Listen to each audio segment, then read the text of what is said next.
In the fabled land of Northern California, nestled in the Valley of Sacramento, two friends begin a journey to enlighten the world about their experience living life as a Xennial. But what is a Xennial, you may ask? If you wish to know, then follow them on their adventures. Welcome to the Xennial Chronicles. This is James. This is Mike. That was a funny way of saying this. I don't know. I felt a little Michael Buffer this morning. I like it though. I like it. Thank Michael Buffer. Is that the Let's Get Ready to Rumble dude? Yes. I loved him until the Super Bowl this year because he did the Super Bowl, starting the Super Bowl thing. So did The Rock. Did he? And like The Rock? Yeah, wow. And it was awful because it was all in LA, so they were all, this star-studded bullshit. It was awful. The halftime show was fantastic, especially because apparently there's a bunch of controversy stuff with the halftime show. One of which was apparently there was one of the rumors is, most of these are just rumored stuff. One of the rumors is that they weren't going to let Snoop Dogg have a blue handkerchief coming out of the back of his pants, in his back pocket. And so he made it oh my God, he made it his entire freaking suit.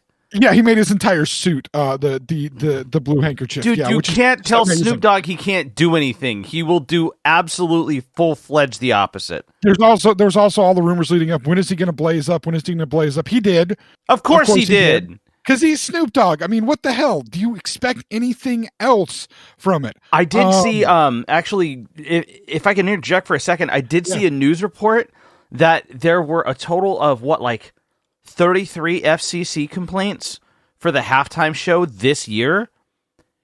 For a comparison, 2020 had 1,300. So nobody really had a problem with it. Well, which one was 2020? Was 2020? That was last year? That was Jennifer Lopez and Shakira, right? I think so. Yeah. Yeah, and what it comes down to is I have to say this, you see an increase in the FCC complaints on Super Bowl halftime shows when they involve people of different ethnicity other than white. Right, which is why this was such a big deal this year. Yeah, the white football crowd bitches and complains way too much about anybody that they deem ethnic doing any kind of performances in the Super Bowl, which is hilarious because football teams are like 70% African American. So it's like, really? Yeah, I was going to say, you're going to bitch about ethnic performers, quote, ethnic performers in the halftime show, but all the players are, no, I'm sorry. Yeah, they just bitch about people making statements regardless of who they are, really. But I'm not saying that race isn't a factor. It definitely is. I think there's some racist-ass people making complaints to the FCC about these halftime shows. I think there really are. I'm not going to disagree with you. And then there was of course the complaints made about and the rumor that we went straight into this shit today. No, it happens. The rumor that they weren't supposed to Eminem wasn't supposed to take a knee and he took a knee and that whole thing. I do find it amusing. I do find it amusing that I mentioned it, I think on one of our previous things, that they, for the halftime show to happen, they had a bunch of African American performers and then one white guy from Detroit, which is exactly how the Rams got to the Super Bowl and won. they went and got a white guy from Detroit to help them get there. I think you had mentioned that in the previous podcast. And I love it. I think still, it's still funny. But anyway, why did I get on the Super Bowl halftime show? I don't know, man. Where did that come from? Anyway. Snoop Dogg and his suit. Oh yes. So anyway, we did take. Oh, it was the Michael Buffer thing. Yes. This is Mike. There we go. Now we're back into things. See, I'm so ADHD. I forgot how we started it. I'm so still mentally reeling. I forgot how we started. It's been, the thing is, we took, people are hearing this because we 2 weeks after our last podcast, because we took a week off. And we've done that before. We do it a lot more recently because life has been a little bit hectic lately. But we initially took the last week off for a very specific reason, and I did want to touch on that a little bit. This has been the last few years we've been doing this. There's been a lot of, actually not even the last 6 months we've been doing this. There's been a lot of difficult things that both of our families have gone through, specifically when it comes to losing members of our family. Mm-hmm. while it was, well, for me, it was my best friend. He was more like an extra member of our family. I mean, he was the only friend of mine that had received uncle status with my children. I have a child named after him. My father even considered him another child within our family. My sister saw him that way as well. With your family, it was the loss of your wife's father. Yeah. And I believe I contacted you either Friday or Saturday before last week. So that would be the 25th or 26th, right, of February. If I have my information right on dates. I believe so. I didn't know that there would be a quiz. Yeah, that's okay. It was the end of February, 25th or 26th, around in there. Okay. I had contacted you and said, yes, you know, we need to not do this week. And the reason was my family suffered another loss on the 25th of February. I can share because some of the people are listeners. In fact, she was a listener. So I can share a little bit. Oh man. This is my father's wife who passed away. I say it that way because when she became a part of the family, when my dad and her got married, she made it very clear she wasn't trying to come in and be a new mom to me and my sisters. She was just there to be a family member, be my father's wife, and be somebody that we loved and cherished. And it was actually because of that, at least with me, that she made it very clear she wasn't trying to be a mom. She just wanted to be part of our family. She just wanted to be involved and connected. That it was a better relationship with me because she wasn't trying to do any of those things. She was just trying to be with us, to be involved with us. And amazing human being, absolutely loved her, and absolutely, you know, I would say devastated is a good word. I deal with it well, but I was devastated to have lost her. Now, we did know it was coming for a long time. She had gotten a diagnosis that cancer that she thought she had beaten had come back. And we knew at that point, as did she had worked as a nurse for decades as a registered nurse. So she knew exactly when she heard the information what was going to happen. She knew this would be the thing that would eventually take her. And it did. Maybe sooner than any of us would have liked. But again, she was with my father. She was a fairly regular listener of the podcast because you know he'd listen to it and she'd be there laughing and whatnot. And it was kind of some of the best communication that they kind of had with me, other than my dad talking to me all the time during football season. This is the kind of some of the best communication they had with me, getting to listen to you and me do this, because they've been living up in the Oregon area, which is where she's initially from, or at least where she had been living for years, because they'd been there for the last 2 years because her doctors were there and she was battling and fighting through this in the midst of a pandemic, which all the medication she was taking made her immune system even worse, almost non-existent. So she was housebound a lot and really could not go anywhere else because she was trying to deal with this and fight this. So sadly, it had been 2 years since I had actually seen her. You know, we talked on the phone, video chat and whatnot, but 2 years since I had seen her because they just weren't able to go anywhere because she was fighting through this and trying to get as much life as she possibly could before she didn't have any more. And sadly, she lost that battle on the 25th. The kind of freaky mental thing about that is, and this is really a mental thing. It kind of goes to show how weird things happen in my family. As I just said, she passed away on the 25th of February. The 10-year anniversary of my mother dying, which I want to clarify, she knew my mother. She had met my mother many different times. In fact, my mother had actually told my wife, like a year before, no, 6 months before my mother passed away, she told my wife, if anything ever happened to her, you know, anything ever happened to my mom, and, you know, she died, if my dad wanted to remarry or you know, get with somebody else afterwards, this woman that he ended up marrying would be the perfect choice for him. My mom basically picked her out beforehand and told my wife about it. Because Holy shit. This is a woman that my dad went to high school with, and so they would see each other at high school reunions and whatnot. But my mom said, "Yeah, she'd be perfect. She's really nice. She's really sweet. She'd be perfect for him."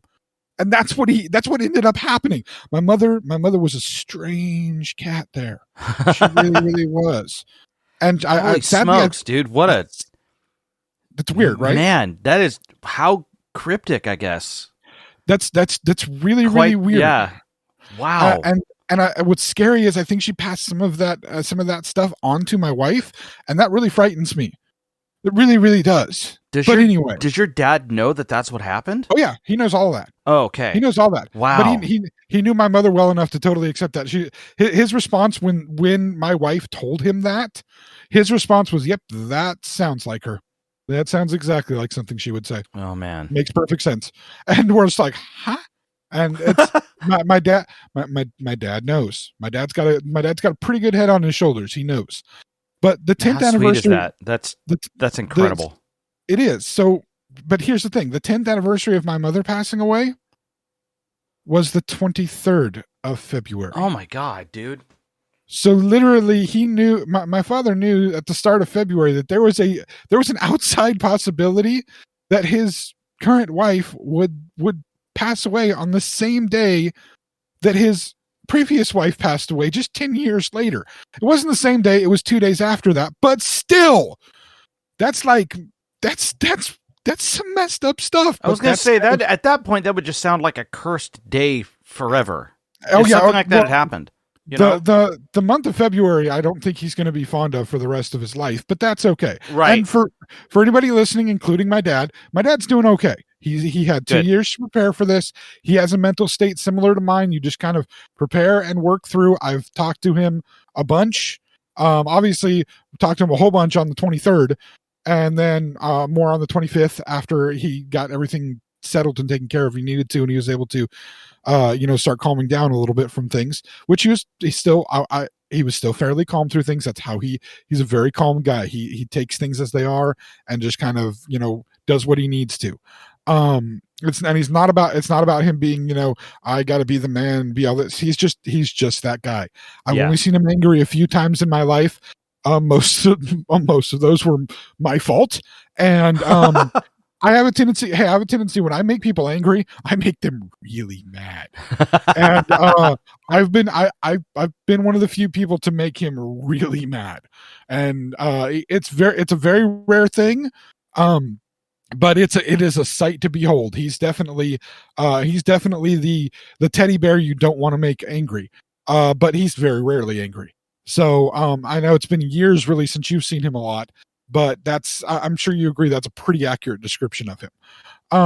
But he's doing well, but that kind of gave us pause, and I was like, we've had all these deaths, we've taken breaks at different times before. This happened, we're gonna take a break this time. I know you had some things going on as well, but nothing to that degree. No, but it was like, we're gonna take a break.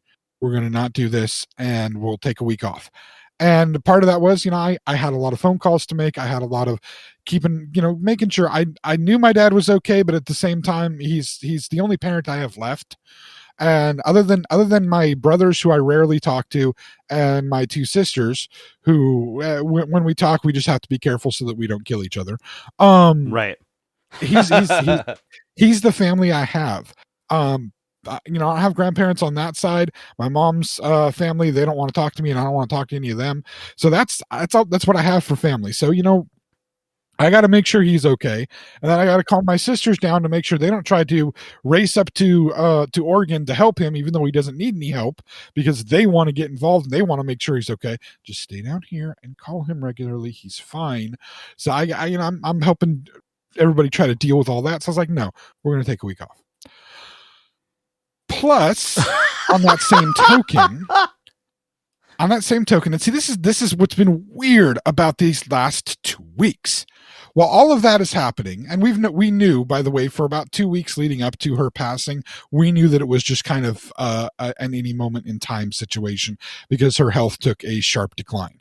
So it was one of those things that we kind of, that's why I can say my dad had preparation. We knew it was going to happen. It was just literally every day, is she still hanging on, or has it happened already? And that's because we knew. He knew, we knew. At the same time, I was dealing with a really good thing that was happening in my life. And it's really weird to have that juxtaposition of things happening really good in your life, like stuff that like you didn't expect to happen, that are great things, while at the same time dealing with personal tragedies. You know what I mean? It's a weird thing because you want to feel good about all the stuff that's going good, but then you feel like total crap because of the bad thing that's happening. You get what I'm saying here? Yes, very much. You with me? Yep. So the good thing that was happening that week was that for the first time in years, because of me working in my new position, I actually had to file taxes, Mike. Wow. I actually had to file taxes because previously I've worked in areas where I had non-taxable income, so I didn't have to file taxes. Right. Well, that also meant I didn't get any tax returns. So I had to file taxes this year because I had taxable income for the first time I haven't had taxable income in like 10 years. So it's like, all right, I'm filing taxes. Well, my wife did, and we filed taxes then. So it's been about maybe 5 years since we've done any kind of filing of taxes. So I filed taxes. I expected maybe a modest tax return because I'm still poor, right? We're still in the poor area. Yeah, well, yeah, we are. And I got kids, and I got so as dependents. So those always get you more money. That's one of the beauties of kids. If you're poor and you have kids, you get a crap ton more tax return. They give you a bunch of money. Which is why, by the way, you never want to go buy crap between or you want to be careful around stores between February and like April. You want to be careful in stores because people get all their tax return and they go out and spend it all. There's a reason for that. It's a whole economic thing. The ones that get the big returns, they kind of have to spend all the money because all their shit's broken down throughout the year and they can't afford to fix it throughout the year. And then when tax return comes, they finally have the money to do something. So they have to go fix and replace all the shit that's been broken for the year. And that's my hand is up right now. I know nobody's saying it, but that's me. Yeah, and the sad part is most of it will be broken again by June or July. Especially if you have the kids that get you the tax return, you get all the stuff that they broke, and they'll break it again in 3 months. Yep. And then you'll be another, 9 months without it. That's just how it works. So I was hoping for at least a modest return that we were going to put towards the even though we are in, well, actually because we're in the situation we are in, we do have medical that covers some dental work, but not all dental work. And my wife is in the process of getting dental work done, and there was going to be a large chunk of change that we were going to have to pay for the dental work to happen that is not covered because they only like to cover work on front teeth, and anything beyond front teeth, they're like some of the medical places, especially the insurance we have, is like, yeah, but you really don't need those teeth. Bro, it's you nice chew with those teeth. You don't have to chew. You can eat soft food. This is the same thing, by the way. This is the same thing why Medicare, when you're older and you have Medicare, if you don't have any other insurance, they will only pay for one set of dentures when your teeth are initially removed. They will not pay for you another set of dentures. And the reason for that is you can live without teeth. You can eat without teeth. You just can't eat anything hard. You can eat soft food. So if you don't need them to survive, we are not going to pay for them. This is the problem with when people say, oh, they get free medical with Medicare or, Medicaid, which is in California, it's Medi-Cal, but it's under the Medicaid program, which is people who are too financially insecure to be able to afford insurance. Basically poor people like me. Yeah. Yes. Their thing is, if you need it to live, we will do it. If you don't need it to live, but to make your life better, we don't care. You pay for that yourself. So there's a large amount of the dental work that basically falls into that category of, yeah, you need it to enjoy life, but you don't need it to live, so we're not going to pay for it. So we were going to have to pay for it. And all I was hoping for was enough money to cover at least the majority of that, and I'm doing well enough financially. I can save up what's needed for the rest of it. Well, I got lucky this year. I actually ended up getting way more than I expected. Good. Huge amount more. Huge amount more. Okay. Enough to completely pay for the wife's dental work. Wow. Completely pay for her dental work. And then a bunch more extra. And so I had a possibility of realizing a dream of mine. That dream, and I'm sharing this much on here. I'm not going to go into all the numbers. Okay, I was gonna say I was curious. I was hoping that wouldn't happen, so I'm glad that it's not. I'm not going into numbers. That's just a bad idea. It is, and that's why I'm not going there. But I actually had the capability with what this boon that hit me, legal, totally above board's boon that hit me. I had the ability to do something that I've been wanting a long time, and it's going to sound funny when I explain it to you. Okay. I had the ability to finally buy myself a car. Now, this is going to sound funny because you're thinking, James, you've had cars. I've seen you in cars. Well, I have multiple cars, but I've never gone to a car lot to buy a car. Well, I've never bought a car for me. And let me explain what I mean by that. Okay. So the first car that I owned was a 1992 Pontiac Sunbird. And I can let people know that because I don't use that as any of my security questions for anything. Okay. I'm not that stupid. Right. Exactly. I'm not that stupid to use something like that as my security questions. I use weirder things than that. So, and this is a car that was given to me by my parents. My parents bought new cars. They gave me this car. I didn't buy it. I liked it. I mean, it was one of the cars I learned how to drive in. You remember that car, that teal Sunbird? Mm-hmm. I love that thing. Yeah, it was great. That was given to me. Awesome.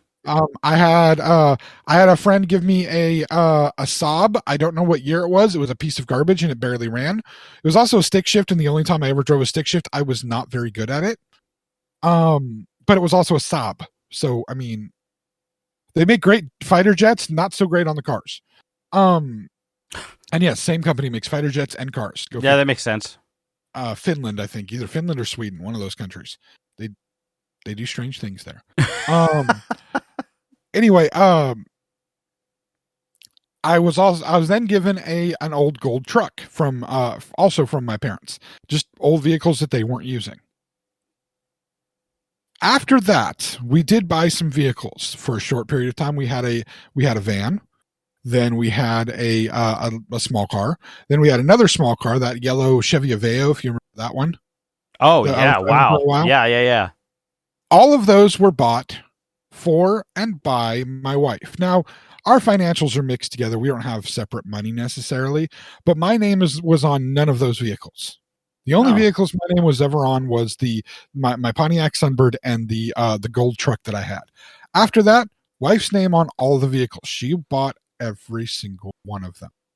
And again, our money, I drove. It's not like I didn't ever drive them or anything, but these vehicles, I made sure they were bought for her to either go to work or take care of the family. One of the two. They were for her. And she's not one that, again, is going to tell me, no, you can't drive my vehicle, it's mine. But they were her cars. She chose them to an extent. I mean, we really weren't given much of a choice in that when we got the van that we got, it was the only one that we could get approved to get. When we got the yellow Aveo, we had a choice between that yellow Aveo and a Chrysler Sebring convertible. And I'm like, I got 3 kids. I am not getting a freaking convertible for my 3 kids. That's just not going to happen. Plus, it's a Chrysler Sebring. No. I guess we'll all squeeze in this tiny little Chevy Aveo because that's actually safer than your damn Sebring convertible. What's really funny is my dad, probably about 20 years ago, my dad had a Sebring convertible, and it was probably one of the most inconvenient cars I've ever seen. And I have a car. I drive a Honda Del Sol. That thing is like half the size of a Sebring. And you don't even have a back seat. Yeah, we don't have a back seat. Dude, we got trunk space for days, though. See, here's the thing. I don't know how it's that much smaller, but is that much more useful than a Sebring. I don't understand the real estate of the Sebring and its actual convenience. They don't match. It's an awful vehicle. Yeah. Which is why it doesn't exist anymore. Because it's an awful vehicle. It don't make Sebrings anymore. Well, I don't think the Del Sol exists either. I think it only went out for 2 or 3 years. But either way, there's people that love the hell out of Del Sols. Well, that's you said it's a Honda, right? Yeah. It's basically a Civic convertible. It's a T-top Civic convertible. And I mean the upside of that is because it's a Honda, it's got a ton of parts that you can put on it and turn it into a little, Oh yeah, it's 100% the answer to the Miata. Like that's what it is. It's Honda's version of a Miata. But anyway, and I've been in that car. It is a little tiny car. It is a very tiny car. Mm-hmm. But that's the thing is even the van that my wife is currently driving, that was, well, I'll get to that in a second. So we had the Aveo. That was the car that we had for a while. You remember that one because it was a bright ass yellow car. It was really hard not to remember that car. And that's the beautiful car that I smuggled a person in the trunk into a concert venue and over state lines. So that's a beautiful car. It was good memories yes. in that Aveo. Yes. But none of those were choices, but those were also, again, the wife's cars.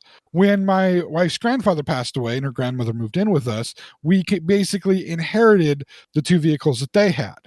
We lost the Aveo as part of that because the Aveo was still on payments at that point, and the money that it took for us to all move into a house together so that my wife wasn't living separately from me like she had been for 6 months. Mm-hmm. She'd been living with her grandmother. All the money it took to move us all into a house together and get that situated, we fell behind on our Aveo payments and lost our Aveo.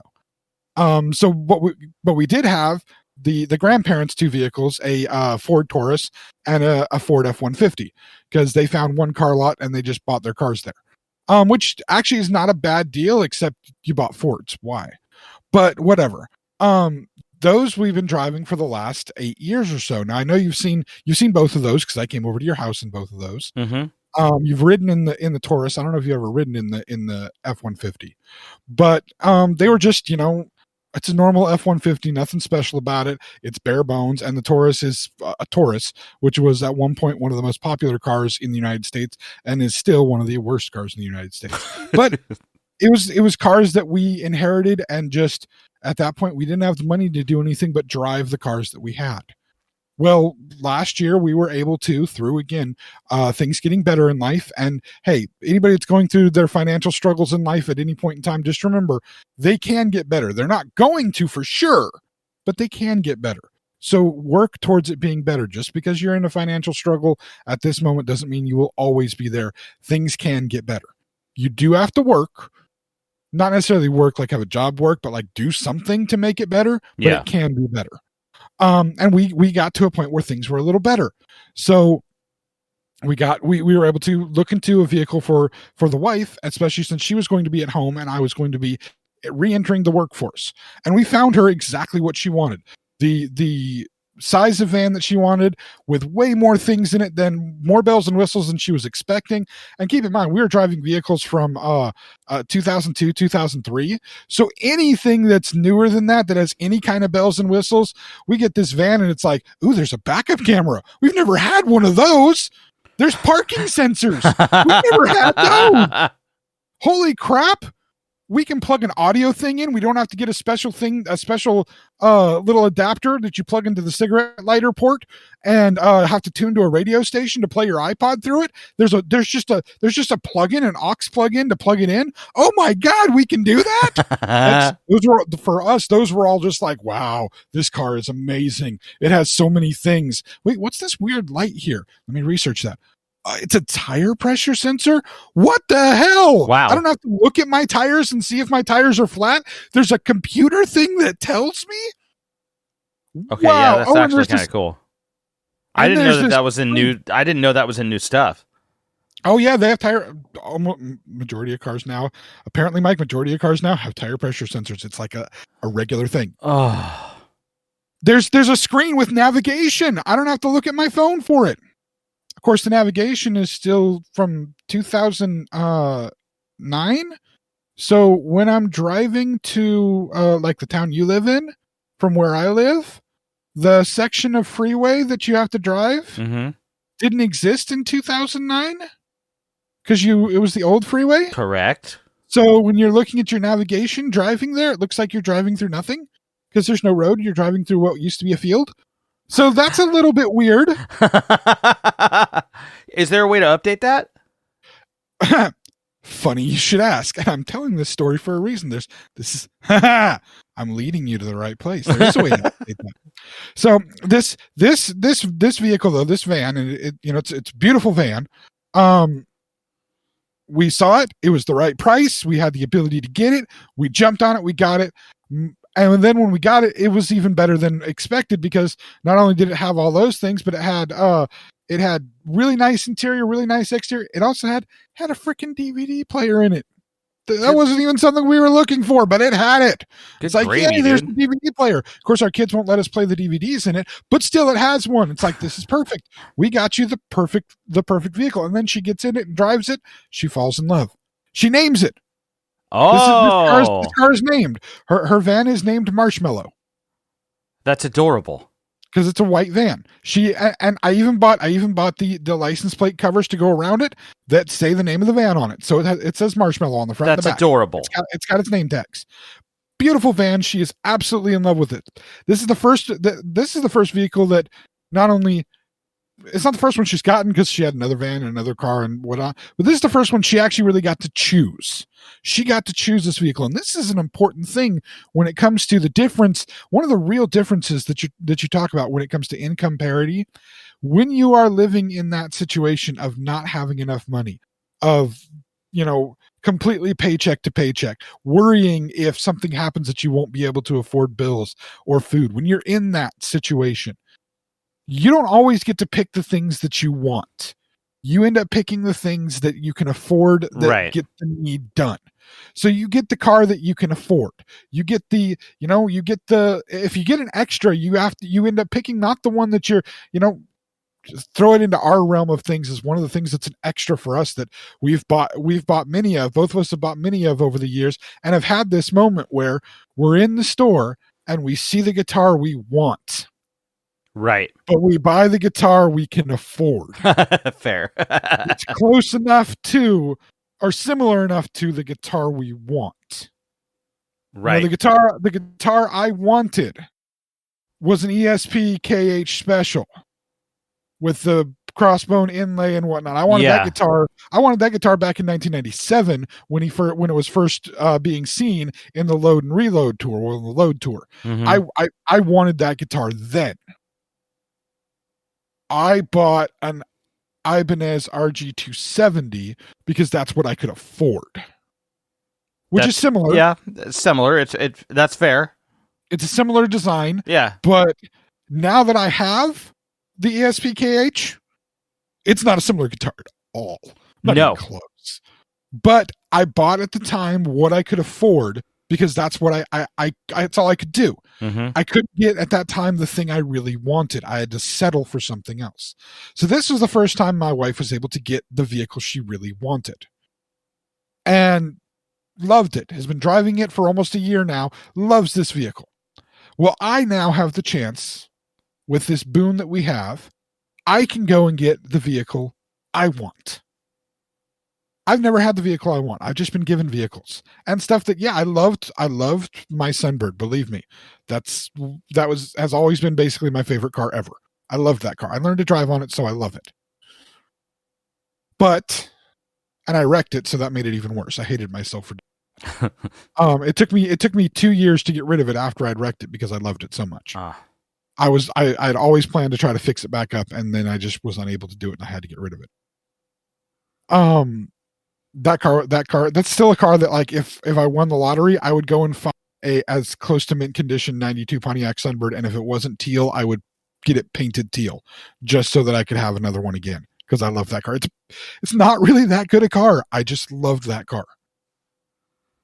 Man. But I finally get a chance to maybe pick out a car for myself that I want. And I find one. And I'm like, all right, my credit's decent at this point. It's not good, but it's decent. Let's see if I can get approved for this car within the payments that I want to get paid. Because I can't just buy it outright. I didn't get that much. But, let's see if I can get approved. And I got approved, which was a shocker. This is all happening while I'm talking to my dad about his wife dying. So it's like, he's one of the people I'd want to talk to about this. But I feel bad talking to him about the good things that are happening to me when he's having that really, really crappy thing happen to him. You know what I mean? So I get approved.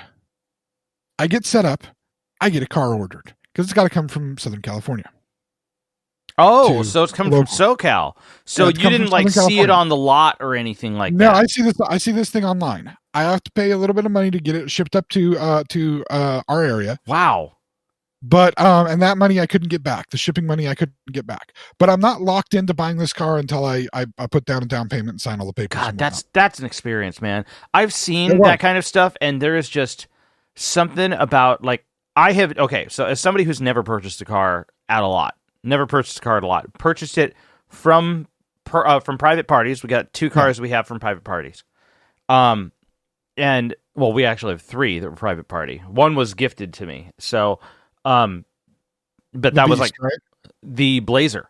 Yeah, the Beast. Yep, the Beast. Yep, the Blazer. Had it forever, kept it going. It's still not dead. I checked it like literally a few months ago, and I cannot believe it's not dead. It's ridiculous. But that said, like I've never actually purchased it a lot, but I remember all the experiences as a kid. You know, my parents had purchased cars, 1 or 2 at a lot, and in that once I found out that cars were being like sold online and all these features and everything like that, it just seems like without being able to see it directly in front of you, it feels like there's a distrust for me for online purchasing. Like I waited like 10 years before I purchased anything from eBay. Like, and eBay still is like rare. I do a lot more purchasing on eBay now, but the thing is, one of the ways they, and this is just me being old. Like I know that. No, part of that is the old factor. The way that they combat that is almost all of them have the online retailers that do stuff like that, they have extremely robust return policies. And they are like one of the online car vending sites, because I did a lot of research. Carvana. No, we're not trying to promote them because I didn't buy from them, so I'm not trying to promote them. Carvana gives you like a 7-day test drive of the car. You can test drive for the 7 money. days. You drive it around town for no money. Really? 7-day test drive on the car. Free 1 week test drive on the car without actual. Well, okay, that's kind of cool because normally the only test drive you get a lot is drive it around the block, take it up 1 or 2 streets, and then bring it back. CarMax, which is there's a CarMax local to our area. Yeah. There's also a CarMax in Southern California. Interesting, huh? CarMax gives you a 1-day test drive. All you have to do is have at least one vehicle with on your insurance that has full coverage insurance. Mm-hmm. So if you have your own insurance, you get with a vehicle like that, you can test drive their car, and basically you sign a waiver that your insurance will cover anything that happens to their car in that 1-day period. But you get a 24-hour test drive. Completely, you have a certain number of miles you have to stay in for that 24-hour test drive, because they don't want you to get a free 1-day rental of a car. Right. It's a 24-hour test drive, and before you have to sign any papers. And that was part of what I was considering doing with this car, since I went through CarMax. I went through CarMax to get the car because that's where we got my wife's van. And we had a really pleasant experience working with them, getting my wife's van. So I went through CarMax to get the vehicle, and had it shipped up from Los Angeles to our local area here near Sacramento. And again, I lost the shipping charge, but that's fine because you got to pay something for them to ship it, right? Whatever. But I would have the 1 day to drive the car around and see if I really liked it, and I only lose the amount I did for shipping. On top of that, the CarMax offers 30-day return, 30 days or 1,500 miles. Free, you can return it and get all your money back. Wow. 30 days. So that's kind of that kind of makes you feel a little bit better about the idea of shopping for it online. Yeah. You can get something and be able to try it out robustly before you buy it. And that's the thing. It's like even Amazon has like 5 or 6 different places that are local to almost everybody where you can process returns for anything that you buy on Amazon. UPS stores, Kohl's sometimes will accept returns. So buying online, especially from the larger retailers that deal with online buying, is pretty secure in the sense that they're pretty good at accepting refunds and taking things back because it's part of the business thing that they're used to. Yeah. And they're used to people buying things, getting it, seeing it doesn't work, and then sending it back. And that's just normal cost of business, normal what they're used to doing. Yeah, that sounds fair. That sounds completely fair. So that's what's expected. So I have moving this thing- forward, my apologies. I have this thing I know I ordered. kind I of- have this thing ordered. It's coming up to our area. Okay. It gets here, and I finally get phone calls about it. I end up getting phone calls. The on Friday the 25th, I get the phone call that my vehicle is there, and I can make an appointment to come and test drive it. Of course, again, I'm getting this great news on the worst possible day to get this great news. It's like this weird juxtaposition of things. So and of course it was already a rough week even before the loss of life happened, because it was the 10-year anniversary of my mother passing away. So that's always in my head during that time of the year, during that week specifically, whatever week it happens on. So it's weird, this weird juxtaposition of things. So I get the call on Friday, and I set up to come and do the test drive of the car on a Saturday. On the very next day, I'm going to test drive this car. I'm going to go check this out. Previous to this, because again we got this little bit of influx of money, my wife had decided that she since we decided I was going to try to look at a car, I found the car I wanted. She was admittedly a little bit jelly because of what kind of car it is. Mm-hmm. I'll get to that after the break. Okay. But she was wanting to do some upgrades to her car, to her van, including maybe get some seat covers, because I'd already thought about seat covers for the inside of my new car. Right. New floor mats, stuff like that. And then she wanted to upgrade the navigation system. Now the navigation system uses, since it's a little bit older car, not older, but older enough, it used a DVD as the navigation system. So you had a navigation DVD that you would put into the system, and it would just a very minor GPS that would connect it to where the DVD says the maps are. Does that make sense? Okay, yeah. Basically, it's just like it's like boot software for the nav system, so it uses the DVD screen. Exactly. Yeah. So that's that. She found a DVD online through eBay. Interestingly enough, ordered the DVD for it, and we were waiting for it to arrive. So we prepare, like Friday and Saturday nights are our nights that we go out and do our things anyway. We prepare for Saturday night. That Saturday night we're going to go to this the CarMax dealership. We're going to see about test driving this car, and turns out that DVD is going to show up on Saturday, and we're waiting around before we leave to go do our to go to the car dealership for the Amazon van to pull up and hand us the DVD, because it's on our street as we're leaving. So we just sit around and wait, and we get the DVD. And I'm driving so that the wife can put the DVD in and reboot the navigation system. And suddenly, what I thought was going to be a great day to, be the follow-up day to the bad day of hearing the tragic news, turned into some kind of a weird, freaky Alice in Wonderland night. What the hell? And I'm gonna talk about that after our break. So okay, we will be right back. All right. Hey friends, this is Mike from the Xennial Chronicles reminding you to subscribe to our YouTube channel. You can also follow us on Twitter and Facebook at Xenchron, spelled Xenchron, to keep up to date on all things TXC. And please check out our official website, theXennialChronicles.com, or if that's too much to type, Xenchron.com. Thanks again for listening, and now, back to the show. And we're back. Okay, so... Yeah, you left on a bit of a cliffhanger, man. Exactly, that's the whole point. That's all right. For the super huge long break that we have. You got me quite. Yeah, I know, right? You got me quite invested here. What's the? What's going down? And I want to be clear for anybody listening. I have not told Mike any of this stuff, and I did it on purpose because I knew we would be talking about it on the podcast. As it was happening, I'm just like, I'm doing in my mind, which part of this do I want to talk about on the podcast? Which parts do I keep private? Like the financial thing, I keep private because people don't need to know about too much of my money stuff. I can talk a little bit, but not talk numbers. But I need to. I need to talk about that. Yeah, I'm invested now. This is a confluence of so many things happening all at once. So to recap, we're heading to the CarMax. Okay. We've just got a new navigation DVD for the wife's van navigation system. She puts the navigation DVD in as I'm trying to drive. It does not load properly. In fact, it starts fritzing out her infotainment system immediately. It's going nuts.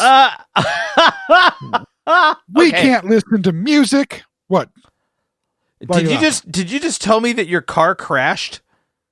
The infotainment system Yes. crashed. The car ran. The infotainment system crashed. Okay, that's funny. It's stuck on screens. It won't pop the disc back out. It won't do anything. And it keeps occasionally flickering. Will it not Like shut it'll go off? black. Won't shut off. Won't do it. You can't do it. Oh my God, you Damn can't thing shut the thing. car off?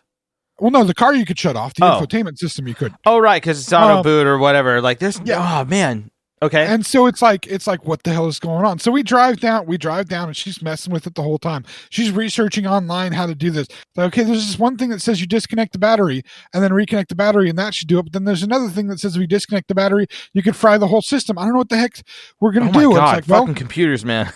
well, we had already had an issue with one of the seatbelts. One of the seatbelts had bound up and it wouldn't come loose. So we'd already talked to Wait, hold on. The seat belt is computer controlled too? No, it had bound up in a different way. It had mechanically bound up. Oh, where it feeds in, yeah, where it feeds into the pillar on the side of the vehicle. Yeah, it had bound in and we couldn't get it loose. And it had bound in multiple times before, but this time it was so bound up we couldn't get it loose without possibly tearing the belt. So we had already contacted service a service place. We have a warranty. We have a mechanical warranty on the vehicle on her van. We have a mechanical warranty. We had already contacted the service people for it. This is the time I will share some financial information, just a smidgen.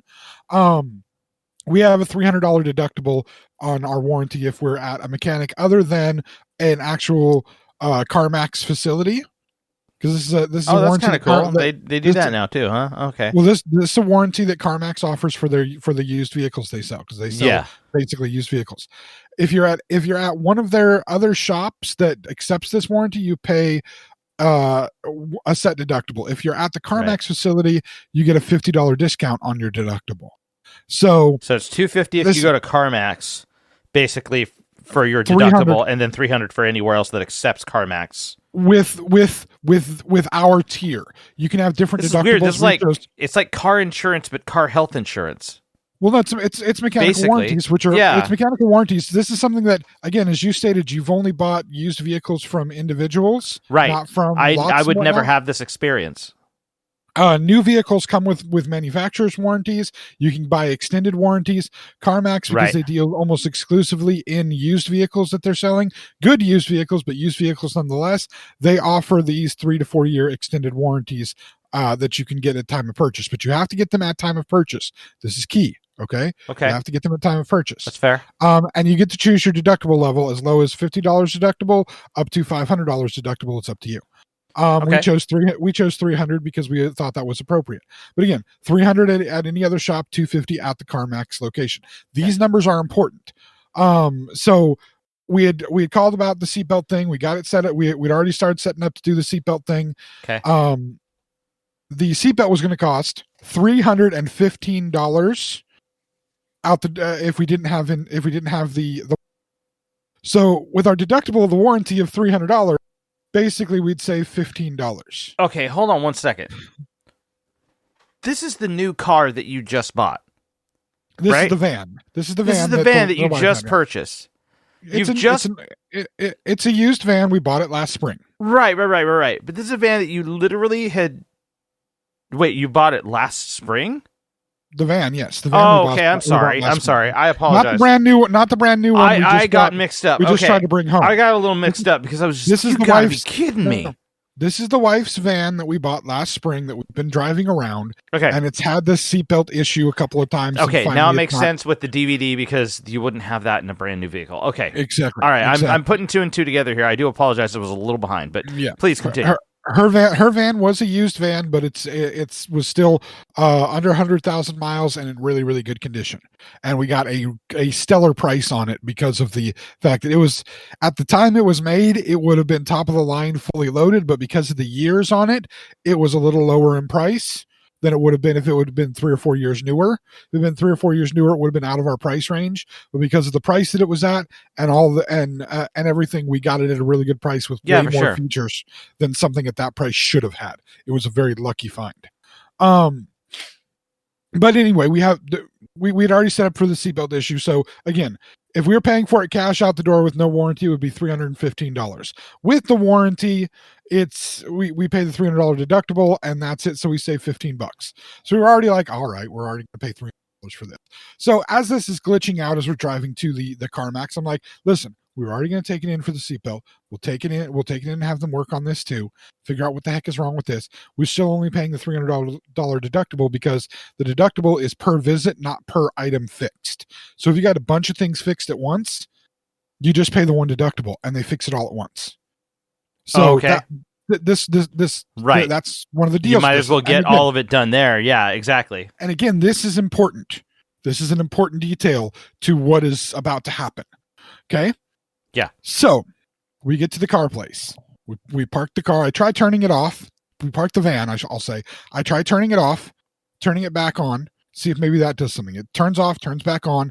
Nothing happens with the infotainment system. So we're like, all right, we're already here when we need to be for our appointment. Let's just get inside and take care of this. Turn the vehicle off, go in and start finding out about this new car that I had shipped all the way from Southern California. Right. So they tell us at first, okay, we have only so many salespeople. It's going to be 10, 15 minutes till somebody's with you. I got your name in here. You're checked in. Go ahead and walk the lot and see if you can see your car and that you were looking at or that you ordered, whatever. Go see if you can see it. Just, take a look. So we got and we walked the lot. I cannot see my car anywhere on the lot. And I'm going to tell you right now, I believe I sent you at least one picture of it. This car is a very distinctive car. It's a very distinctive brand. It's a very distinctive look. It's not something you're going to mistake for any other car. Right. You're going to know it's there. Yeah. This is not like every other car that you see is like, is that a Nissan Sentra or a Ford Fiesta? Hold on. I got to see the front of it. Or is that it? Whatever. Yeah. No, yeah. This car, when you see this car, and I would say that anybody that knows me, when you see this car, it'd be like, yeah, that makes total sense. He got this car. That makes absolute freaking sense. Okay. Well, and you've just seen pictures, but I guarantee you, the second you see me actually, I was going to say, I've only got a picture of the side of the car that I can see. I don't have one of the front, but I just have a picture of the side of the car. It's adorable. It's absolutely adorable. Which takes care of part of the story, but we'll get to that in a minute. Okay. So they can't find this car. Or I can't find this car. I go in and finally meet with the salesperson. He goes to find it. He can't find it either. What the hell? He spends 45 minutes trying to find this car. They finally find it way off in one of their secondary lots. And he asks me, you had this shipped, right? I said, yeah. He goes, that's weird. They sometimes will leave them there, but very, very rarely. They normally bring them right out here, especially when they know you're coming to get it. That's weird that they left it out in this lot, but it's right there now. You can go take a look at it. And I'm like, good. I want to finally go take a look at this thing in person. So I walk out to take a look at it. My wife is kind of shaking her head going, this is a lot smaller than what I expected it to be. I'm like, uh-huh. She's like, are you sure you want a small car? Yeah, I do. I like this thing. I'm happy. She's like, okay, it's kind of neat looking. I'm like, all right, cool. So we go in like, yep, we're going to do this. She goes out at that point and she goes to try to work. Now that we've found the car, she goes out and try to work on her infotainment system. She wants to see if she can get that thing figured out because this is her baby. This is her Marshmallow. Right. She loves this car. I 100% understand that entire. Why do you think I've got a car that I've had for exactly 15 years sitting in my driveway right now? Exactly. It's non-ops, but it ain't dead, and I ain't getting rid of it. She loves her Marshmallow. She's told me multiple times about taking care of her Marshmallow, and I've told her about things where like I'm so extra safe in this car because I am not going to call you and tell you that I hurt your Marshmallow in some way, shape, or form. Right. It's not going to happen. I think the first time I drove it to work, we had a tire pressure sensor go funny. And that's when I had to look it up. I saw the tire pressure sensor. I'm like, what the hell is that? What's wrong with the car? I had just gotten on the freeway and this pressure thing goes on. I'm like, oh my God, what did I do? What did I do to her car? And I pulled off the off ramp and I'm checking. I literally pull out the book and I'm checking the book and I'm like, I'm getting myself late for work. And I'm like, what's this? My car's freaking out. Tire pressure sensor. And I go around, I check all the tires. I'm like, they all look fine. And so I was paranoid driving the rest of the way to work because I was like, nothing can happen to this car. I can't be broke down in this car. And the tires were fine. But we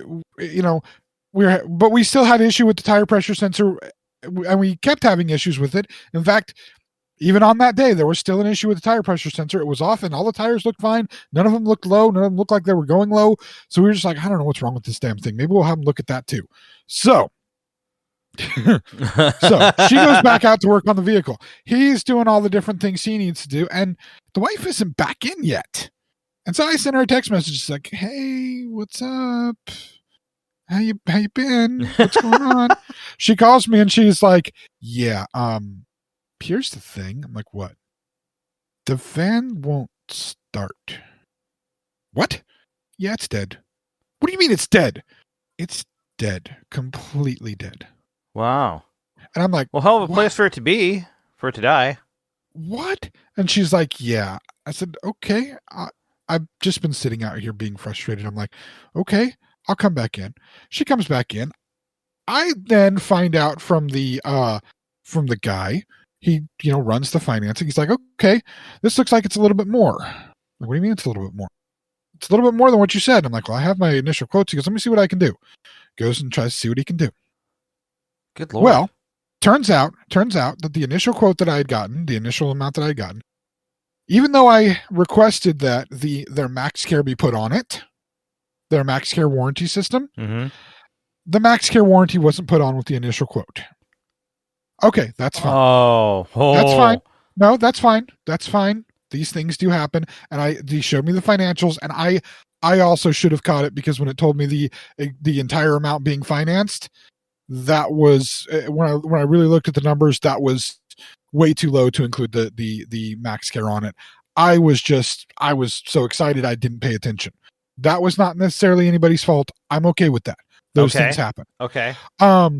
You are one of the few people, rare few people that would not immediately raise hell when they saw something like that. Do you know why? Because I've been because there. exactly. You've been on the receiving end of that. I've been there. Like, I understand that entirely. So they rerun it again. But one of the other things is, even though they've run it they run it without the Max Care on there, and it still comes back a little bit higher. Well, they're able to get that down to back down to the amount that I was originally quoted, and that's fine. That's perfect. Okay. But there's a problem with the Max Care for my vehicle, because of the vehicle that it is, because of who manufactures the vehicle, and the price of the parts for the vehicle. For me to get the Max Care, I would have to put additional money down, and it would raise my monthly payment by a decent amount, by about a third of my monthly payment. It would raise it. Yeah.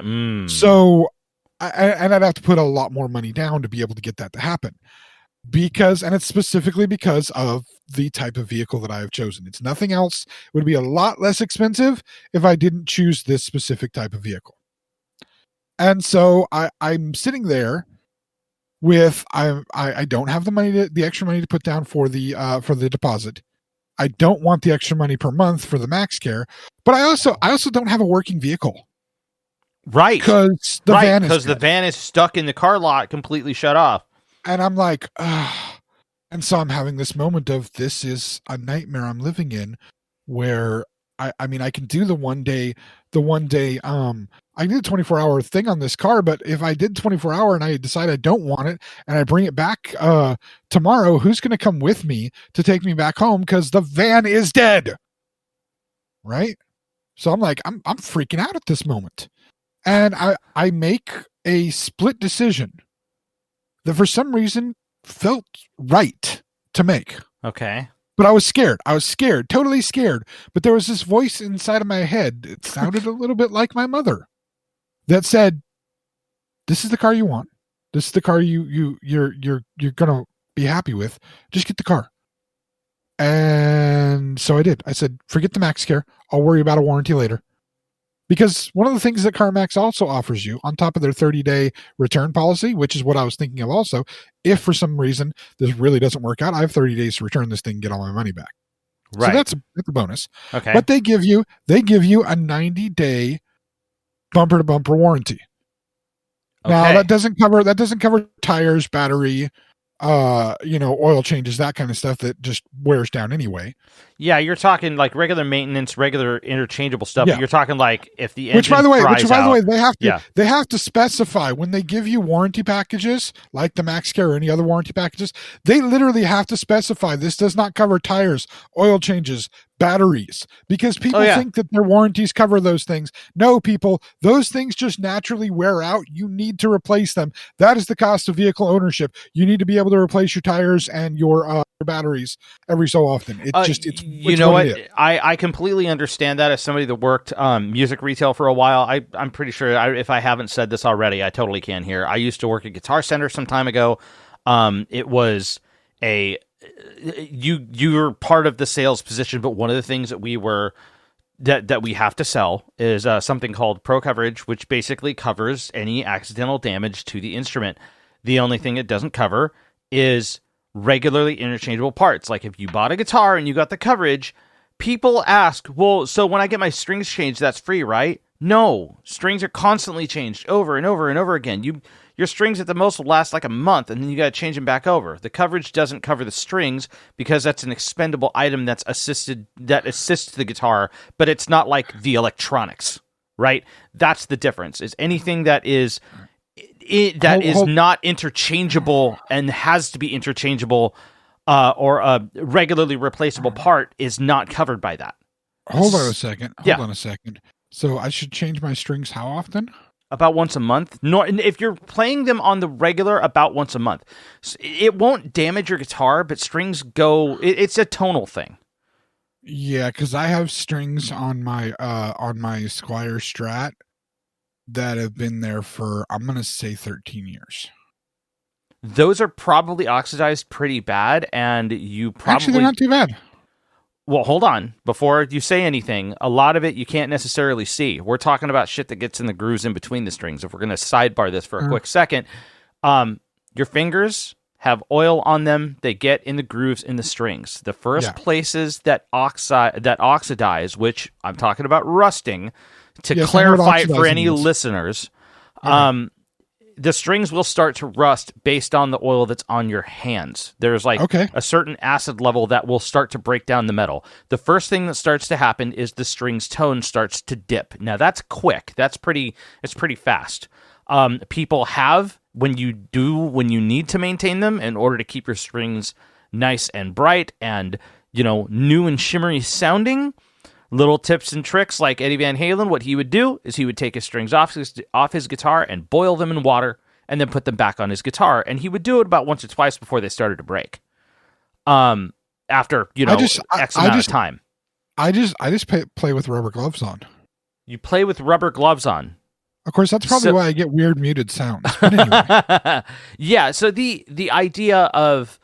Now, that's a general recommended, like, it's not a cardinal rule or anything. Clapton plays the same strings until they break on him, and that's when he replaces them.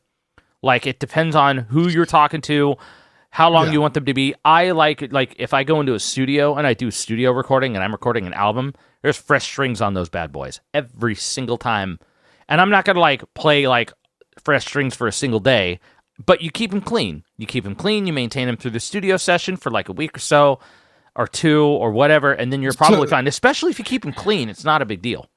So basically, somebody like me who just cycles through the various guitars that I have for fun for maybe 2 hours total spread over an entire week, I don't need to worry that badly. I wouldn't say so, especially if you wipe them off after you play. Wash your hands before you play, wipe your strings off. You're going to be fine for a while. Always wash my hands before I play. So wonderful. All right. Anyway, back to the main deal. Yeah.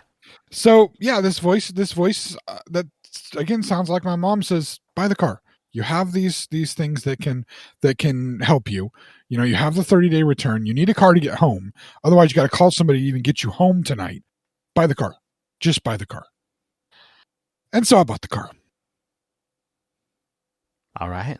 Now, the lucky part is, like you were mentioning, we are in a CarMax location. Okay. It is a Saturday. The service department isn't open until Monday, but we're in a CarMax location, which means we're at the best place possible to fix the dang van that is now dead. Yes. So we find out what we have to do for that. There's a night drop for keys where you can write out an envelope, what's wrong with the vehicle, who you are, what the vehicle is, yada yada. Drop those in. They will get to it on Monday when the service department shows up. But I get the car, and it's the car that I want.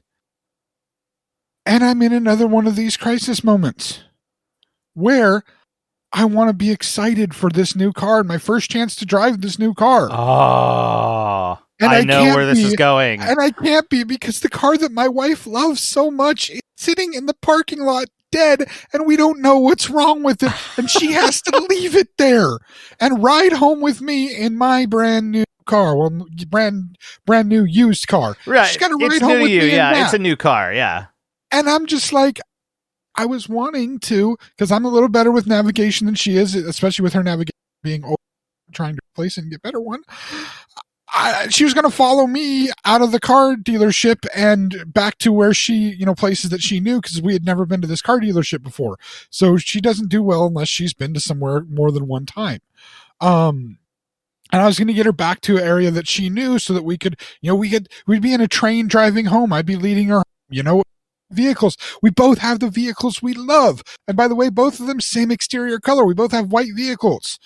Just because that's how it ended up working. But it's kind of a little bit of a matching set. It was going to be great. They're not the same brand, but still, it was going to be great. It was going to be this moment of, I'm in the vehicle I love now, and I can try to enjoy this experience and see how much I love this. And she's in the vehicle that she loves. This is magnificent. Nope. I'm like, not sure if I should experience any joy while she's sitting there almost ready to mourn the loss of her vehicle. It's like the worst. While it's the best possible place for it to happen, it's the worst goddamn time for it to happen. I'm like, oh God. And we make it to actually your city. Go to Jack in the Box to get something to eat, because we haven't eaten this whole time. We've spent like 3 hours in the car lot, haven't eaten anything. She's stressed. I'm stressed. We get some food. We try to eat, get home for the night. And like, I don't have any time to even situate myself in the car, really set the seat up to where I can sit properly. I'm hugging the steering wheel because they had it, and I'm a short guy, but they had it up really close to the seat, up close to the steering wheel.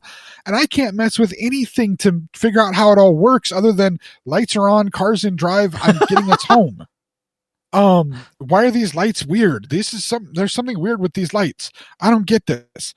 And I had researched all the different things this car could do. I wasn't able to do any of them or mess with any of them because I'm just trying to get us home at this point, because we've had a nightmare of a day. Right. And I'm starting to second guess that voice in my head. Like, was that really you, Mom? Are you leading me into disaster? What the fuck? What's going on? Or was I just in panic mode? So we get home and I'm like, I bought a car without a warranty. I did this, I did that, and it's a pretty substantial amount of money. In fact, the down payment I put down was literally the most money I've ever spent on a single thing in my entire life. The most money. I was just like, did I make a huge mistake? Did I reach too far? By reaching for the thing that I wanted instead of the thing I needed? Because there were other vehicles that I could have gotten that would have fulfilled the need that we need. We did need another vehicle because our Taurus that we've been driving for years, I am tired of spending all the money I've been spending in it, keeping it working, and it has another problem again, and I'm just getting out from under the dang thing. So we needed a vehicle. Should I have gone? Did I reach too far to get the thing I wanted? And instead, should I have gone for the thing I needed?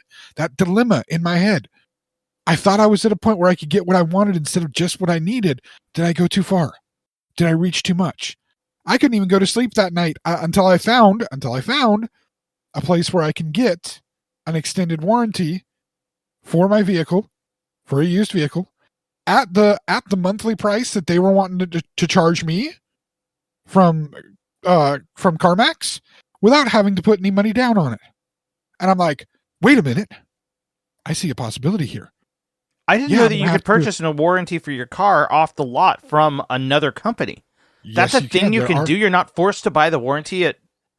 You're kidding me. There are companies that you can get warranties for. You can get mechanical warranties for your vehicles. There are companies you can do it, and I found one, and I was like, "Oh, wait a minute! I had the thought you had was just like this has got to be, this can't be right." So I did. Yeah, that sounds like I did. No, I did the Reddit dive. I did the Reddit dive.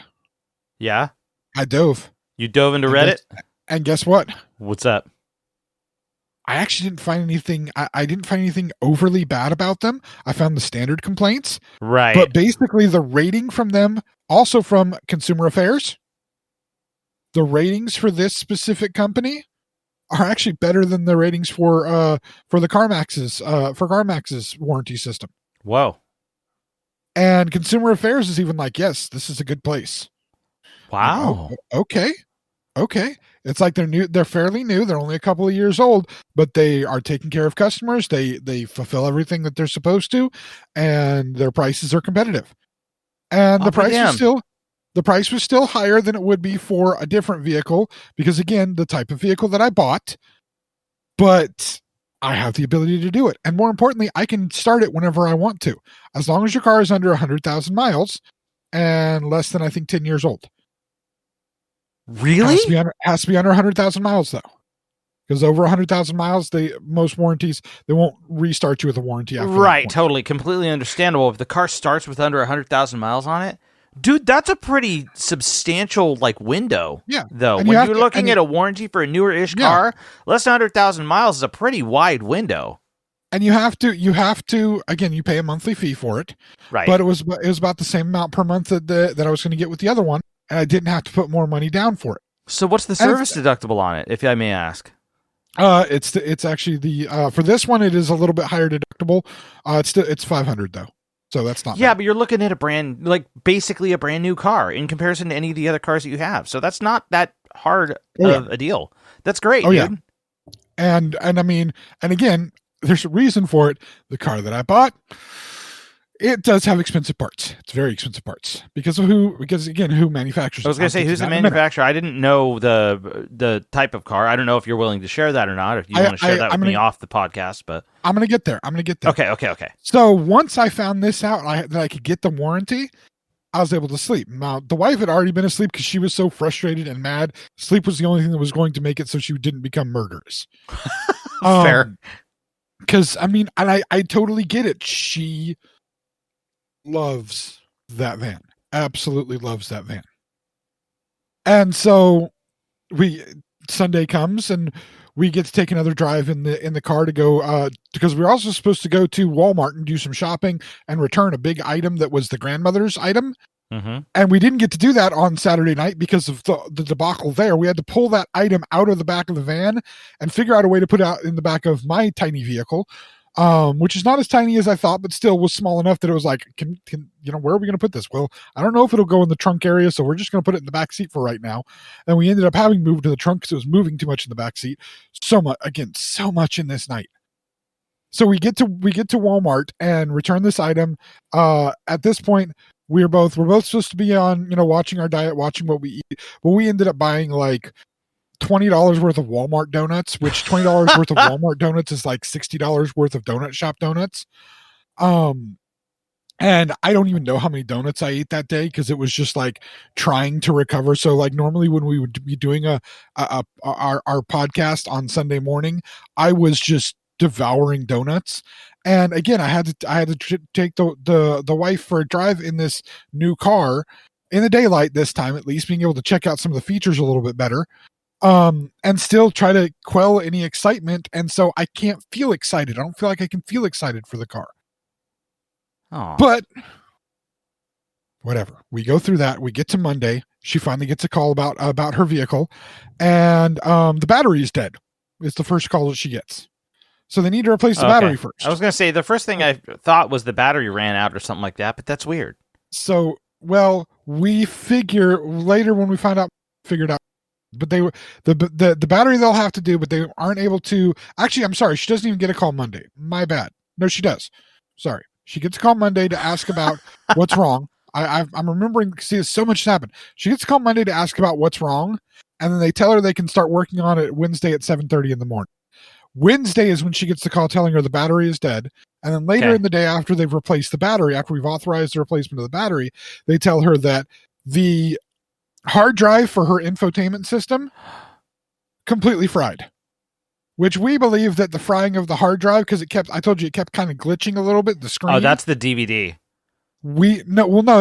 It's there's a hard drive that runs the whole system. Now there's a DVD player that's separate that does the regular DVDs, and then there's the map DVD area with the 3-disc change or the 4-disc changer that's existed, and that's run with the hard drive. That new map DVD we put in, it didn't have a table of contents, so it kept trying to boot the DVD without a table of contents, and it fried the hard drive. It also we believe that in doing that, it probably screwed up the battery. Oh, definitely. It basically, it's sitting there trying to. So what would be happening is the system freaking out. That makes sense to a degree. Like, I'm not an expert in this, obviously, but I've seen computers freak out. I've navigated around computers freaking out my entire life. So what this sounds like to me is, so there was no table of contents on the DVD. Was it an aftermarket DVD? Like, did they? Was it a third party that made it? We found out afterwards that yes, this is actually something that happens very commonly. People will burn these navigation DVDs and sell them online. Oh. And it will screw your thing up. And that's how we bought it, was online. It'll screw your thing up. The real DVD, the real new navigation DVD, costs about $250. We got it for considerably less than that. So people tried to burn this secured DVD. They missed the table of contents information because it was encrypted. They just sold it and said, here it is, that's what it is. They didn't test it or do anything. They just sold it. So you popped it into your system. It was essentially unauthorized. What happened was the system freaked out, and as it was trying to read the DVD the entire time, it probably ran your battery out as you were trying to navigate the car. Yep. As you were running the car, because it's using more voltage than what the engine is recharging the battery with. Yep. So you very well, if it had been 5, 10, 15, 20 more minutes to get there, then we could have died on the side of the road. Yeah. Right there on the side of the road. Exactly. You guys got lucky as far as that was concerned to even make it to the lot. Here's the freaky part. Here's the freaky part. Our original plan for that night, we still were going to get that DVD because it was coming in the mail. We weren't originally planning to go to the car lot that night until we found out that I could go basically the day before. Right. We weren't planning to go to the car lot. What we were planning to do was go to Walmart first and then go to the movie theater and watch a movie. So imagine if we had gotten to Walmart and come out of Walmart and the car is dead in the Walmart parking lot. Or let's say we made it past Walmart and got to the movie theater and didn't get out of the movie until 9 o'clock at night. Yeah. And the car is dead at 9 o'clock at night. Oh, dude.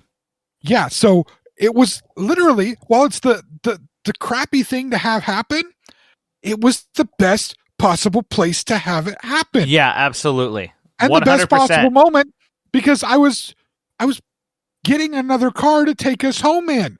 Yep. We had another piece of transportation, and it's like, maybe that's what the voice is telling me. So they were able to, here's the thing, the hard drive on that van, it's $1,000 hard drive. Just the hard drive. Yeah. $1,000. Yeah, that makes sense. But the beautiful people there at CarMax in their service center were able to get the hard drive taken care of. The tire sensor, which we found out the tire pressure sensor that we were having problems with that freaked me out. Yeah. Bad sensor. Get the tire pressure sensor done. Get the tire pressure sensor done. Get the seatbelt changed. And of course they had to change out the battery. Right. And all of that, with the exception of the battery, because the battery is something that's regular maintenance, so you have to pay for. But the other parts, the tire sensor, the seatbelt, and this $1,000 hard drive, all of it covered under our Max Care warranty, which means that my grand total, including the battery and having them replace the battery, and keep in mind, $250 of this total is my deductible. Mm-hmm. $415 to get all of that fixed. Dude, okay, that's the way to go, dude. That means that 165 of it is battery and battery replacement, which batteries are normally between 100 and 120. So it's not that much for the replacement. For Yeah, me not that's to have it. to worry about it. $415 to get all of that taken care of, and we're just waiting now on the seatbelt. But the wife, when she found that out and found out that she was going to have a brand new hard drive in her system and all these things to be fixed for that much money, especially when you consider we were already prepared to pay $300 just to change the seatbelt. It's only costing us $115 more to get all this stuff fixed. She got to be ecstatic. So guess what? I finally got to be excited about my car. Finally got to be excited about my car. And I was. And I am. And this all happens within the space of the last few days. I was able to finally be excited because she finally found out that her car is going to be fixed and working and ready to pick up as soon as the seatbelt piece comes in so they can change out the seatbelt piece. Dude, that's badass. So I love it. now it's finally time for the reveal. The car that I got a 2016 Mini Cooper Clubman S. The S That's is important. adorable. That's like that's totally up your alley. And now here's why I'm saying the creator of the car is kind of important. The Mini Coopers are actually built by and have been built by since they had their resurgence back in the early 2000s. Yeah. When they came back out, they are actually now built by BMW. Oh wow. Now you know what BMW stands for, right? I don't actually. I know they're BMW. I know, if I remember correctly, BMW is a German company that used to make planes. Is that correct? It is a German company, but I do not know what the BMW stands for. Well, people sometimes think that the B stands for British because that's the B that they'll think of. It's actually Bavarian Motor Works. Oh, Bavarian. Yeah, but it is a German company. The thing is, they do interchange parts and stuff between the Mini Coopers and the BMWs. Specifically, the engine parts are interchangeable. BMW has this weird compartmentalized engine design where each cylinder is its own separate thing, and they're modular. So you add cylinders. Instead of it being like a big engine block that has like 4 cylinders or 6 cylinders, you add additional cylinders. So the base model Mini Coopers are kind of 3-cylinder engines. They just add another cylinder on for the S models, which are the ones that have the higher performance. Okay. I got an S model because I wanted something with a little higher performance. But it is the basic models of Mini Cooper are your standard Mini Cooper, your Countryman, which sits up a little bit higher, but it's about the same width as a normal Mini Cooper. It just sits up higher. And then your Clubman, which is a little wider and a little bit longer, does not sit up any higher than a normal Mini Cooper. But it does have it has a little trunk space. It has barn doors that open in the back as opposed to a hatchback. Oh, cool. And it does have a back seat that I have sat in and can tell you it is comfortable enough for 2 adults. I wouldn't put 3 adults in there because it'd be a little squeezy. Right. Unless it's you and, you know, the wife and the girlfriend that the wife approves of, and you know that works, I guess. But two adults in the back, very, very, very comfortable, very easy to fit. It actually has 2 sunroofs, one that's functional in the front and one in the back that's just there for decoration. And instead of having a normal cover over the sunroofs, it actually has a screen cover, so it diffuses the light in. But it's a quirky looking car. You only have a side view. I'll try to get you more views of it, but it is a quirky looking car. It looks like something that somebody like me would drive. And you see, that's what I see from the one shot you gave me. It does look like a you kind of car. Me hopping out of that thing in my whatever weird Star Wars or comic book shirt I am wearing, socks that match the shirt, a hat that likely matches the shirt, a pair of Crocs, and you know, pulling out and putting on my man purse. That totally makes sense. Me driving a Mini Cooper. It's just like, yep, that's right. That's completely right. And again, it was a week of, week leading up to possibly getting the car of like, great, we have this financial boon, but these bad things are happening with my dad and his life. To the day of, I'm getting my car. Oh my God, my wife's car is dead. How can I be happy about my car? to finally getting to accept I can love this car. I can be okay with it. I didn't reach too far. I don't have to worry about maybe having a car to settle on because I reached too far. I can be okay with this. My wife will have the thing that she is happy about. It will all be great. That, of course, then leads into this last Friday night when my wife and I were shopping in my car. The third time that she finally got a chance to be in it, and the first time she got a chance to be in it where I was finally happy about having it and accepting it and loving it and being able to show my excitement, because she had found out earlier that day her car was almost completely fixed. It was just waiting on the seatbelt. So she was ecstatic again, and she was okay with me being happy about my car. So we're loving it, and I'm showing her all the features, and she's playing around with the little toggle switch that changes the mood lighting in the vehicle. Yes, it has mood lighting, and you can change it from all spectrum of the rainbow. Oh, you don't even know, bro. Such cool little lighting thing. There, to the fact that there's a toggle switch to turn the car on and off, not a push button, no, a toggle switch, because everything in this car is basically toggle switches, because it looks like you're almost inside of the inside of it's almost kind of like being in an aircraft, but like a really dumbed down aircraft. But still, we're enjoying this, and we're shopping at grocery outlet. We come out of grocery outlet.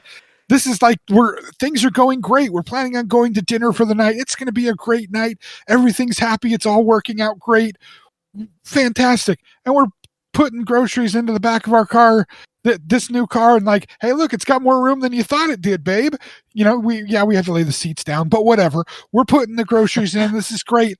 And we're in the parking lot of grocery outlet, and this small U-Haul pulls into the parking lot of grocery outlet, and there's a cop car behind it with some lights on, and then it lets the sirens on, right? And this car is kind of lined up almost with our car, right? This U-Haul, It's a parking space away, but it's lined up kind of with our vehicle, and there's just like one cop car behind it, lights on. And then suddenly, it seemed like every cop car in town, because there was like 7 cop cars, every cop car in town showed up, lights going, sirens blazing, cops hopping out of their vehicle with guns drawn on the U-Haul, and they're pointing in our direction.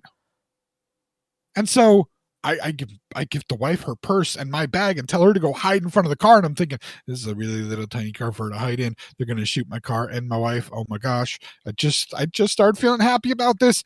And they're yelling at the drivers and the passenger, hands out the window, hands out the window. And 7 cops with guns pointed at this vehicle. And again, we're on the other side of this. So if shots go wild, we could be hit. And back of my vehicle is still open.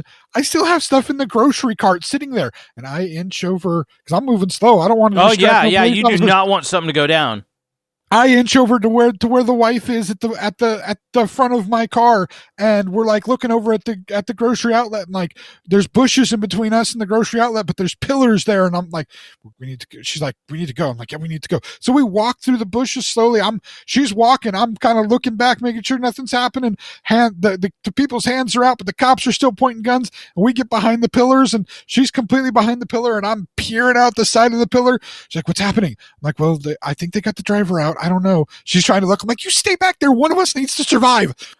And then they get the passenger out, and passengers being escorted backwards. And I'm like, so many cops, multiple guns pointed at this one passenger. I'm like, oh my gosh, the wife is freaking out. This is the second time I've been having cops pointing guns in my direction.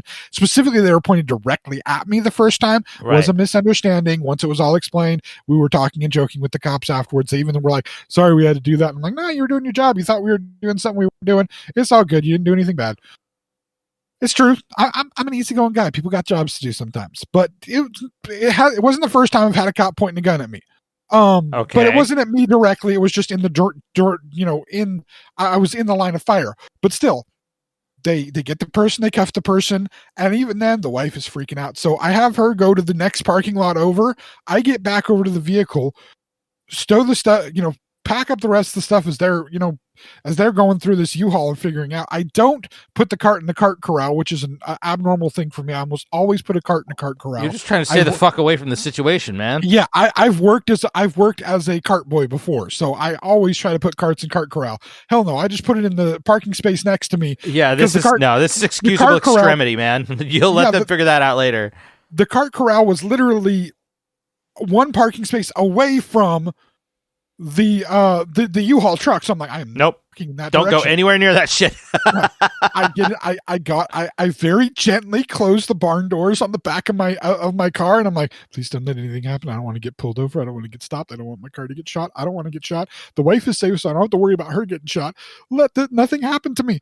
I get in my car, slowly back up, and now again, this is an S model, so it's an automatic.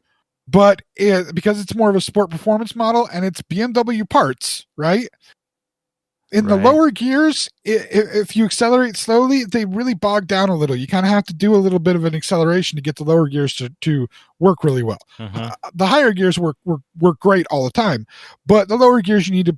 It's just getting used to the way that the car, shifts. Yeah. Well, and you need to put a little gas in there, but like I don't want to put any heavy amount of gas in there. I have 7 or 8 cop cars sitting in this parking lot. It's like literally the whole police force for the town. I'm like, I'm just gonna slowly go around the corner here and then go pick the wife up. Then I pick her up and don't make sudden movements. I pick her up finally, and she's just like, okay, that was one of the scariest things that's ever happened to me. I'm like, She's like, can we go eat now? I'm like, we can go eat now. We can go eat now. And then we ended up having like these, went to a Denny's and had these cinnamon roll pancakes that literally taste exactly like cinnamon rolls. They're covered in icing. And it was, again, one of those moments where like, I need something super sweet to get over this stress, because unlike some people who, do drugs or drink or whatever when they're stressed, I eat sweet things. Give me donuts, give me cake, give me pie. And so, that's hence I'm fat. But that's kind of the thing is we were like, we need these now. We need to have them. By the way, I recommend go to a Denny's, have the cinnamon roll pancakes. They are fantastic. I knew that was coming. Effing good. So effing good. But that's been my 2 weeks. So a little bit crazy, huh? A little bit crazy. But I can say now, My wife is happy because, again, her van will be fixed very shortly. I am happy because I can finally completely and utterly love my car. And again, I'll get pictures.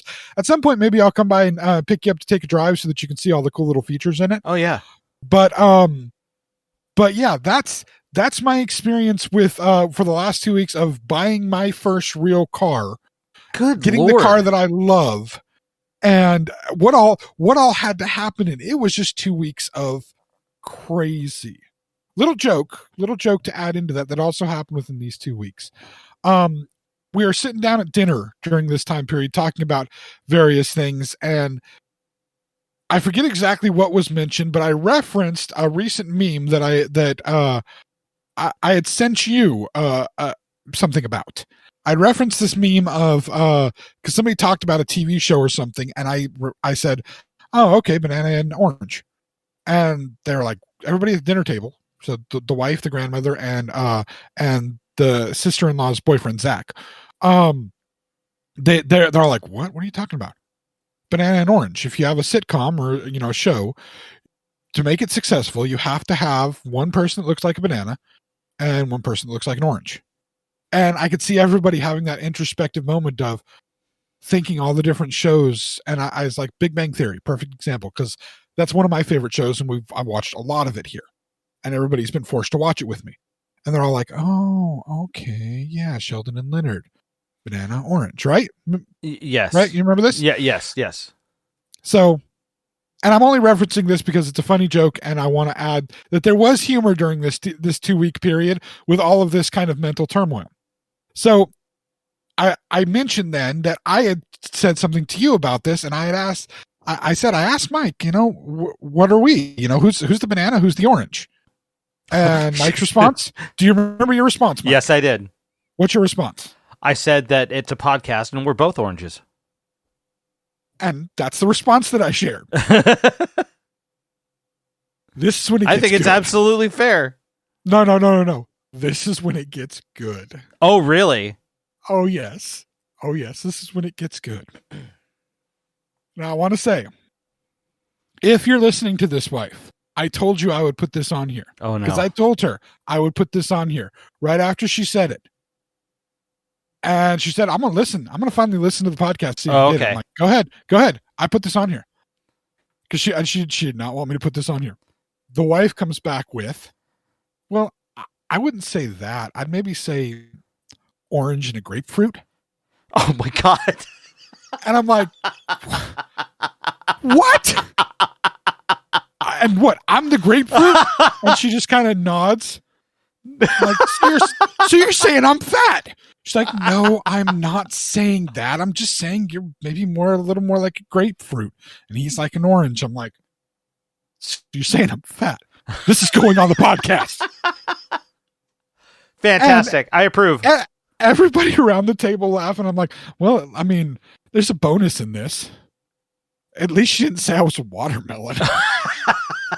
To which Zach replies, is there anything bigger than a watermelon? I said, no, that's why I'm glad she didn't say that. Oh, man. So officially, Mike, we are an orange and a grapefruit. Orange and a grapefruit. I dig it. So see, there in this 2 weeks of kind of insanity, there was a little bit of levity and humor, as usual, at my expense. And again, I think the main reason the wife did not want me to share this is because she does not want people to think that she was saying that I'm fat. She was not. She was making a joke, and a joke that I am totally appreciative. I gotta say, I give her the points for it, because when she popped it off, it was just like that perfect moment for the joke. Great joke. You got props there. Yep. That was a good fantastic joke. That's anyway, fantastic. So that kind of culminates. I know I did the majority of the talking this time, and we're making sure to take care of that. People listening today, you need to listen next week, because Mike has his stories to share of some fun new things he's learned how to make. Yeah. And we're going to try to focus on this with Mike next week. Plus Mike has encountered a talking dog. We're going to talk about that next week too. Yeah. I just want to make clear that today, I did a lot of the talking because I just had, you got to admit, that was a freaky 2 weeks. Are you glad I didn't tell you anything beforehand? I am. I'm glad that I was able to react for the first time to the majority of everything you told me, You shared the one picture. I've had no details before we talked about this at all. That was legit response. So that's incredible. That is a lot of happening in that 2 week span, for sure. Just it's a lot, but also, you know what? The way I see these things, because you were talking about when I was telling you about the days that people passed with my mom on the 23rd 10 years ago, and with her on the 25th this year. And you mentioned the word curse. We do feel like our family has, I wouldn't say a curse, but there is a bit of a weird mythos surrounding it. It's one of those things, like if we ever got together for a family picture, and we were told all of us to pick our own outfits for a family picture, do you know what all of us would pick to wear? No. What would you pick? We would all pick the exact same color without even talking to each other. Black? Every single one of us would show up in all black. Seriously. Yeah, I can see that. That would make sense. Not even a joke. Yeah. Funny enough, if my wife was included in the picture, she would probably be dressed in something as brightly colorful as possible, something rainbow. We've talked about the fact we ever design a house. All of my rooms will have dark colors everywhere. Yeah. If I have any colors, it'll be like dark purples and dark blues, and I'm talking like dark versions of those colors. Yeah. And like very little mood lighting and whatnot. And she wants a rainbow staircase. Literally a staircase that the kick plate of every stair going up is a different color of the rainbow and as bright as possible. She would have rooms with bright yellow walls and bright blue walls, and you could do like a plaid room and she would be okay with that. The brighter the colors, the better. She's And it's a funny mix. I have that darkness. She's got everything bright and colorful, and we find a way to mix all that. But our family has kind of a weird coincidences that happen. I mean, my father had children 10 years, literally, a child in 1970, a child in 1980, a child in 1990, literally in those years. Moreover, his other kids are 7. I have a brother that's 7.5 years older than me and a sister that's 7.5 years younger than me. Not even a joke. That's, well, 7 years and 7.5, but still, we have weird timing, weird coincidences, weird things happen in our family. And I almost feel like it was this weird confluence of events for me to get this car. I will remember the getting of this car probably more than any other car that we've ever gotten, just because of every bit of thing that happened in getting it. And it almost feels like, with all that combined, this is exactly the right car I need to have. This has to be my car. And I can say this much: I love it. It's a lot of fun to drive. I even have a name for it already, but I'll tell that one later. Okay.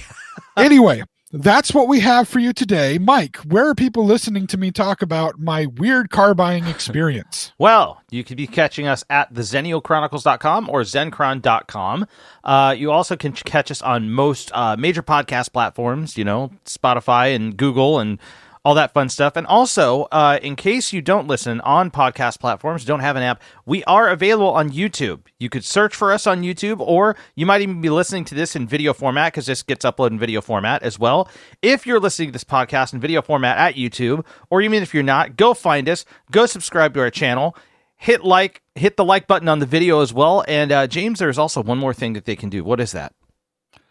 Click the bell. That's right. Click the bell. Make sure you get notified the next podcast or video that we have out on the YouTube channel. Sometimes when we have the time, we will put out a video stating why we can't, or we'll save the story for when we have a podcast like this. So, yeah. Especially when the story needs to be told. Exactly. Absolutely. You need all the details, man. And once James gets his act together and gets a better webcam and a Cat5 cable all the way up into his office area, so that he can actually have a direct connection to the internet instead of Wi-Fi, we might even be able to do video, which is what we're hoping to do eventually. Yeah. James just has to get the stick out of his butt and get moving. While you're on YouTube checking that out and looking forward to the day that you can actually see our lovely faces, or whatever faces you decide what they are. While you're there checking all that out, please make sure to check out Mike's other 2 pages on YouTube. It's just the 2 still, right? Yes, the other 2 YouTube pages. Yeah, those are the only 2 pages on YouTube right now. Okay, so the other one, the talking dog doesn't have a YouTube page yet. No. Actually, the wife has put I believe he has a Twitter and Instagram and a Facebook page, and she has not done the YouTube page yet. We may have that here soon enough, depending. You'll hear about it from us too. Anyway, yes. Check out Mike's other 2 pages that currently exist. His I pronounce it both different ways, but it's his game page, Chronosode Games. Pronounce it how you want to. Doesn't matter. Go check it out. Yes. This is Mike and his wife playing video games. Have you started releasing the new material yet? No, we have not. Okay. We have not. So we will eventually be. New material is coming. Check that out. Yes. This is them playing video games in chronological story, not in order of release. And then there's Mike's personal page, Ruling Note Music. This is where Mike talks about all things music related, music stories, gear stuff, whatever. Please check both of those out. Follow, subscribe, click the bell on those so you can be notified. Keep it all in the family. Make sure we're involved in all these things. I still have to like and follow the Facebook page for the talking dog. I'm not sure if I want to yet. He's a little bit annoying. Him and I don't get along. Anyway. Well, see, that's why we're teaching him to talk, so he's not like that. He's actually quite adorable. Especially when he learns how to talk. And also a little scary. You think he's adorable. He always barks at me. Anyway. Oh, he barks at everyone. I can actually believe that. Yep. Plus, he's my least favorite Batman. But anyway, no, I like Clooney less. I was gonna say. Anyway, thank you all for listening today, and we'll be back again next week. Y'all have a good one. Thank you for tuning in, friends. The journey continues next week.